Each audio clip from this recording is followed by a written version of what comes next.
Democratic آزاد party کی ریاستی ترجمان سجادہ بشیر نے 5 مرلہ اراضی کی الاٹمنٹ کے لیے جاری گائیڈ لائنز پر رد عمل کا اظہار کرتے ہوئے کہا کہ اس پر پہلا حق کشمیریوں کو دیا جانا چاہیے. زیادہ تر لوگ معاشی طور پر پسماندہ ہیں اور ان کے پاس اپنی زمین نہیں ہے. ان کا خیال رکھا جائے اور یہ زمین دی جائے تاکہ وہ خوشگوار زندگی گزار سکے. انہوں نے کہا کہ سفر کو آسان بنانے کے لیے پورے NH 44 کو بہتر بنایا جانا چاہیے کیونکہ ہم نے دیکھا ہے کہ اس قومی شاہراہ سے سفر کرتے ہوئے مسافروں کو خاص طور پر رامبن اور قریبی علاقوں میں مسائل کا سامنا ہے جو لینڈ سلائیڈنگ کا شکار ہیں اور اکثر ٹریفک کی نقل و حرکت میں رکاوٹیں بنتے ہیں. اس لیے نہ صرف کٹھوعہ جموں بلکہ پوری قومی شاہراہ کو بہتر بنایا جانا چاہیے تاکہ سفر کو آسان بنایا جا سکے.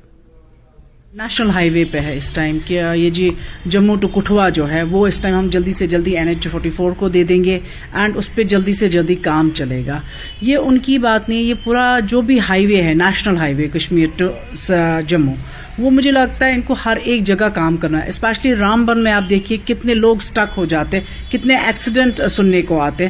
مجھے لگتا ہے کہ یہ اس پہ ہر ایک جگہ کام کرنا چاہیے اینڈ ریپڈلی کام کرنا چاہیے تاکہ لوگ یہاں جلدی سے جلدی پہنچ جائے اور وداؤٹ اینی ڈیلے یا کہیں سلائڈس ہو رہی ہے یا لوگ پھنس جا رہے. مجھے نہیں لگتا ایسا کچھ ڈیلے ہونا چاہیے. اب اگر اب یہ بول رہے Kathua, why not full fledged NH, why not, کیونکہ جب آپ ایک جگہ کا کام کریں تو اگر دوسری جگہ پھنس گئے تو کیا ہے پھر اور کبھی کسی اور کو دے دیں گے.